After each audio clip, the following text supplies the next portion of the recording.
everybody. Here we are in the kitchen. Back in the kitchen, where women belong. Yes. Yeah. Hi! Welcome to the second episode of The Great Wine Way.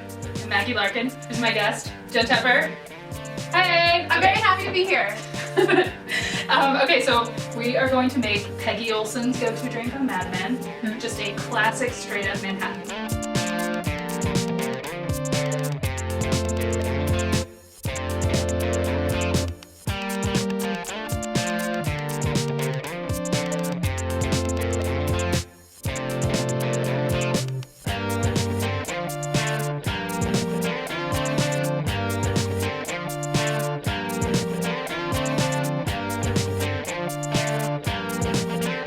Cheers!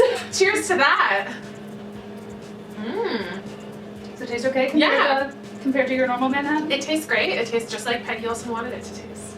Brava. What exactly are bitters? The doggy in the frame sounds like a new musical. We are back. We're back. We're a little soused. We're back and we're soused. I'm feeling it. I like the word soused. Isn't it old fun? fashioned. Yeah. I like it. Welcome. Cheers. Cheers. Thanks for teaching me We how have to a make a little bit- Manhattan because I didn't know. Sure. Yeah. Now you can make them at home. Ooh. Save some money. And I also didn't really know what was in bitters. I knew what they were, but not really. And now I know the ingredients. Fermenting. Let's all learn about that. It's gross, but it's how our alcohol is made. Cheers to Cheers. fermenting. Cheers to fermenting. Fermenting. So I have some really basic bitch questions for you. I love basic bitch questions. I love basic bitches. Me too. So first Broadway show you saw. Was the Full Monty. Great. Which, oh my god, this is a story I had forgotten. You know when your mom tells you a story that was obviously very important, but you forgot? Yeah. So, my first trip to New York, I really wanted to pay, I was 14, so I knew what I wanted to see, but my mom got us tickets to The Lion King, which was fine, but I had already seen it on tour, and I was kind of I want to see the same on tour that I as it can is, see yeah. in New York only. So, my first trip to New York, we were in Chinatown, and I was completely horrified by the hanging ducks, all of it. I was really upset. I was oh my god, this is so terrible. And so my mother took me into a Burger King where we proceeded to stand in line and loudly talk about theater, and a really nice man leaned over and said, "You're talking about theater and you look like a student. Do you know what student rush tickets are?" And he told us about it in this Burger King in Chinatown. And then my mom was like, "Oh, I didn't know that existed. Let's try to sell our Lion King tickets and get student tickets to something you want to see." And I wanted to see the Full Monty, and we did. Holy shit. Thank you, Burger King man. Have it your way at Burger King. Right? Exactly. Thanks, Burger King. I hope that guy was someone that I now know, that we now cross paths with. Yeah, that was Richard Franklin. My sister was 9, and so they were in the front row, and obviously my sister had never seen the male anatomy before, to put it classily, and she saw the Full Monty from the front row with me. Aww. Jessica Kid's dick pic. Yep. Origin story. Life changing. Yeah. The original Broadway cast: Emily Skinner, Annie Oh Golden, my god, yeah. John Nelson Conley, Patrick Wilson. Yeah, what an introduction. Jason Daniel Lee, Oh. Rebecca Shields. This whole Great Wine Way is just going to be about the cast of Full Monty now. Yeah, Sorry. I'm fine with that. I would watch Literally. Danny Bursey do Mama Rose. There's so many people I want to see in Follies. Yeah. I would also love if the live TV things could be Follies, because I would love Brian Darcy James as Ben and Christian God. Borle as Buddy in Follies Live. The cast of Something Rotten does Follies. That's perfect. So it'd be pretty great. That's a good 54 below show. Okay. That's our second Good. one of the night. Something wrong. Yes, we came up with, should we tell the camera? We should. Okay, so we inadvertently came up with the idea to do a concert where, It's fake cut songs from musicals. yes. Because we realized we needed to get Bella in the frame, and she said something So about the doggy in the frame, and Maggie said that's a perfect cut song from Bridges, Madison County. So Yeah. what if there was a concert where people wrote fake songs that were cut from musicals? but we presented them as real. Yes. With this, so Bella in this case would be Francesca's dog, who witnesses all of this adultery and is I can't tell Bud because I'm a dog.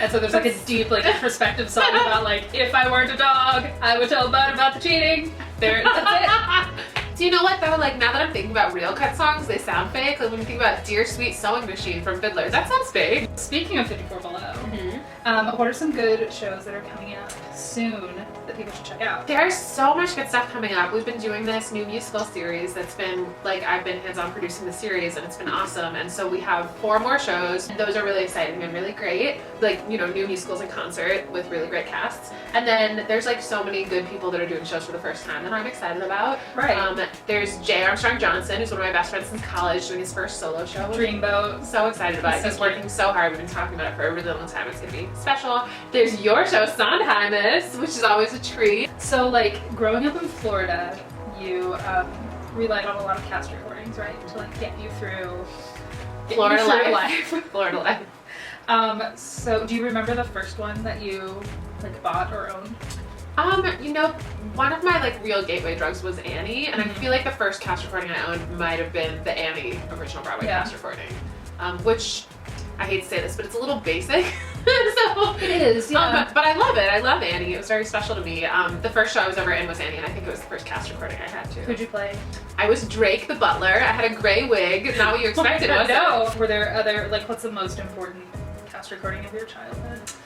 That's a great question. You know, I feel like one of the ones that I, like, really never stopped listening to was In Trousers. It just really, like, for some reason penetrated my brain, and it was one of the first cast recordings that I was like, oh, like, a musical can be like this. Like, about anything. It can be about anything, and it also, like, it's about characters, but it's also so much about ideas. It's kind of like, I feel like when people first understand great poetry, I feel like that was how I felt about In Trousers. In Trousers definitely speaks to me in a number of ways because it's, you know, 3 women and 1 man, and the 3 women are going through very, like, adult things that, like, of course you experience differently as a 14-year-old than as a 29-year-old. I'm 29. I did a really embarrassing cell block tango in high school. I really wish that you knew about this. Being from South Florida, there's so many community centers and retirement homes that have this real need for, like, entertainment or young people to come in. And so our musical theater troupe in high school would go around performing, like, songs that we did in musical theater class for these retirement homes. And then my senior year, our drama teacher decided instead of doing 2 shows on the main stage this year,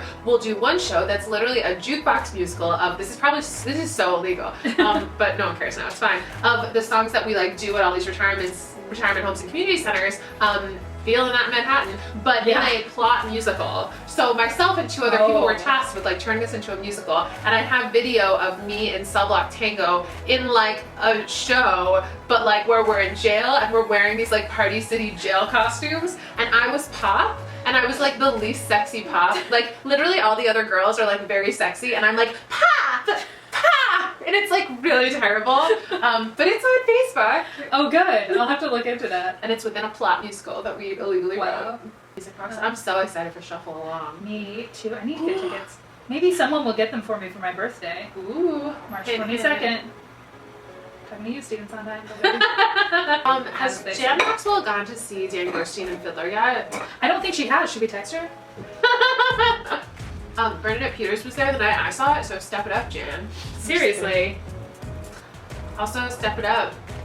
I forgot the person I was gonna say. Who played the role in Follies Out of Town and was replaced? Regine! Step it up, Regine. Do you remember our mutual Jan Maxwell story? Yes. About eyebrows.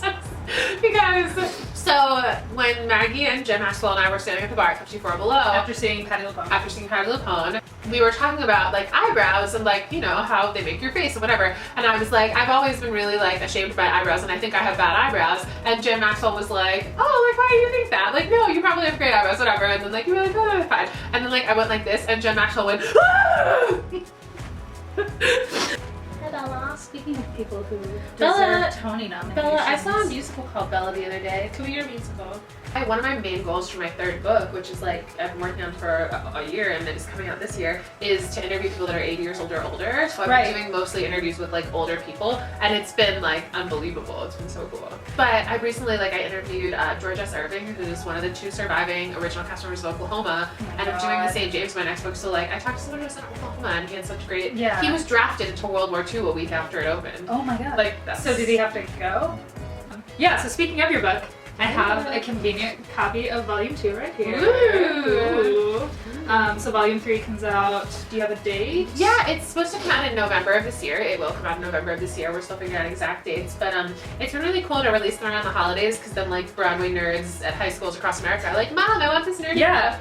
I've seen that like everyone tweets you on Christmas Day and they're like, oh my god, I got your book. It's my favorite. It's so sweet just because I'm like, it honestly, like whenever I meet someone that I'm not actually friends with who like has read it, it still is like crazy to me. Right. And so like Christmas morning is, I always feel left out of Christmas morning as a Jew. It's my new like, oh like people are reading my book. So like, you have your own Christmas now. It's nice. It's like Jesus. It's Jesus. We've researched theaters and what's happened in them a lot. So like, what's the craziest story that you've come across of like something that's just happened in a theater? This is actually really funny. I'm working on The Majestic is one of the theaters that's in the third book. And one of the things I was researching more about, because you know what's funny about interviewing people is like you get their perspective and parts of stories and you kind of fill in research and discoveries and things like that. But in The Majestic, Ethel Merman and Fernando Lamas did Happy Hunting. They famously like really didn't get along. Like they hated each other. They were like at odds all the time. And he asked, at one point he asked her like, are you always gonna deliver your lines out to the audience like that? And she goes, I've always done that. And for so many years or whatever. And he goes, well that just proves that you are wrong and that you're old. Like, they really didn't get along. The crazy part was that he was very famously very large, very endowed, well endowed. And they had like a competition of like stealing the spotlight away from each other, which she would do by singing, and he would do by not wearing underwear and having the costume designer take in his pants. And by running around backstage the Majestic naked. And this is the 50s, so like it would still be crazy now, but the 50s. Especially, But so the reason I kind of fell down this wormhole of like reading about this like nudity and like man with a large dick at the Majestic was that I read this article about this electrician, the head electrician at the Majestic, who in the 60s was like, the worst job I ever had was when I kept having to move the leading lady and the leading man's names farther apart of the marquee, because this was back when everyone's names were actually in lights. And the house electrician had to go outside and he was like, the leading lady and leading man kept being like, our names are still too close together, and like moving them apart. And he didn't say who it was in the article, and I was like, that's who it was. So in terms of like not wearing underwear and wearing tight pants, he was like the John Hamm of theater. It literally sounded like that because of all of the coverage I read about it. I was like, yeah. Has anyone ever died in a theater? This was just something that I thought of the other day. I interviewed Patti LuPone for Patti LuPone did not die. She's alive and well. I think she died. She did not die. I'm a LuPone truther. I think she's dead. She was telling me this story about how when she was doing her concert, which she did at the Walter Kerr in the 90s, a man died, and everyone was like, it was like a big hubbub, and everyone, like half of the audience was like, you should keep doing the concert, and then some people were like, you shouldn't keep doing the concert. And it was like really awkward, and she kind of like had to do it anyway. And so I've heard a lot of stories like that actually about like audience members. Out of town tryout of 70 Girl 70, someone died on stage, and that's happened a couple times. It's really sad, it's really awful, but because we all have to die, if I was a really old person and I died on stage, I'd kind of be like, what a way to go. What a way to go. Yeah, one of my great-grandfather like died playing poker, like, which he loved, and I'm always like, you know, that's better than dying in a hospital. Yeah, that's not bad at all. So I've noticed recently you've started like learning more about like mainstream movies and TV and music. Like you learned that Sting is a real musician as well as being a Broadway composer. Well, what's weird is that I find that 54 Below teaches me a lot about normal music, because it'll be like 54 sings, whoever, some popular music artist, and I'll be like, oh, I like this song. Given the kind of model now of like needing to have a famous person in a show, like of the new movies and TV shows that you've been exposed to, who would you really like to see make a Broadway debut? What's been cool about Waitress is that like I didn't know any Sarah Bareilles songs before. I literally was like, oh, Waitress is happening, I should learn who Sarah Bareilles is, and like I was like, oh cool, she's great. And then I saw Waitress Out of Town and was like, I love this. And so that I'm like, oh, it'll be really cool if at some point she does that show, because I think I've always really loved like if she goes into it. Oh my god, yeah, that'd be amazing. I've always loved so much like musical theater writers, like by which I just mean people who write musicals singing their own stuff. I think it's so meaningful and like adds such heft to what the song is. And so to have these people like Sting and Sarah Bareilles and like Lin-Manuel and Hunter Bell and Jeff Bowen, like all these people who, no matter what music world they come from, wrote it and are in it. Like I love that. I love the performer, you know, writer hybrid that's happening more and more. I think it'd be really cool if like Sarah Bareilles went into it. There are like a few remaining movies that I'm like, that thing you do needs to be a stage musical. Absolutely. Josie and the Pussycats, Center Stage, maybe not Center Stage, but like I go back and forth. It's just that like it's kind of perfect in its medium, and yeah, like. But I'm always the kind of person of like, it's not gonna ruin, like we still have the movie. If this doesn't work, it's fine. We can still go watch the movie. Yeah. I guess I just don't know if like music would open up that story in any way where I'm like, oh, that thing you do in Josie the Pussycats on stage, Absolutely, like either of those could be really, like I saw School of Rock for the second time the other day, and I was watching like the song like We're in the Band, and I was like, this is why you make a stage musical, because this is like expanding on something from the movie that like makes you so much more excited about the story. Down the road, what do you see? Like you want to just produce shows? My dream would be to somehow buy the Edison Theater on 47th Street, turn it back into a Broadway theater, because it's a very unconventional, small Broadway theater. You can do some really cool things. And it used to be Broadway House. It's also the Lost Theater that's in book 3, which is really wonderful, because I've gotten to like... That's the space that's the ballroom right now? Okay. And it's where Oh Calcutta was. But like I'd love to have the ability to like make musicals happen, both new musicals and underappreciated musicals of the past, in whatever capacity. And there's like a couple of jobs I can think of that exist now, and probably some that don't even exist now that would do that, but that's kind of what I want to do. But like in a dream, like where everyone's talking about winning Powerball and what you would do, I'm like, if I won Powerball, I'd buy the Edison. Wait, I totally want to ask you this question. So people talk a lot about like the theaters being renamed and like blah, blah, like what, if we got a new Broadway theater, like who you would hope was named after, like all that stuff. And I'm like, I wish more Broadway theaters were named for women, just because like more theaters, more equality for women in all ways. But I don't know which women I wish Broadway theaters were named for. Ooh, Ethel Merman. She's I don't know if the Merman Theater actually like. It sounds like it's for like mermen. That would be fun, and only the Little Mermaid can play there. Ethel Merman Theater for mermen. I think it would mostly be actresses, just because of our history. Right. But actually, I saw a thread on Broadway World the other day called the Audra McDonald Theater. Someone suggested. I love an Audra McDonald theater. All right, Jen, thank you for being on my show. Thank you for having me. Come see shows at 54 Below. What a delight. And I learned how to make a Manhattan. Yeah, you learned how to make a Manhattan. Follow her at Jen Ashtep. And I'm full of delightful anecdotes and crazy screaming about things. That's very true. Yeah. All right. Bye. Bye, Good Broadway fans. I kind of look good. I'm gonna use this for my Tinder bio later. Hi. So, we just finished shooting the episode with Jen Tepper. It was so much fun. And now I need to talk to you about something else that's happening really soon. We mentioned it briefly in the show, but Sondheimas at 54 Below. I'm producing it and hosting it with my friend David Levy, and we're gonna have so much fun. March 21st at 54 Below. You can go to 54below.com/shows/Sondheimas. It'll be right here to get tickets. And please come. We have shows at 7 and 9:30. We have a really exciting cast. Ariana DeBose, friend of the show. Ali Ewald from King and I, Georgia Bood from The Visit, Nika Graf-Lanzaroni, like so many people. And tonight we just announced, finally, Martha Plimpton is going to be giving our homily. It's going to be so much fun. We're going to celebrate Sondheim's birthday, which is March 22nd, which is also my birthday. So like, if you want to bring me a present, I won't stop you. So please come. All right, thanks.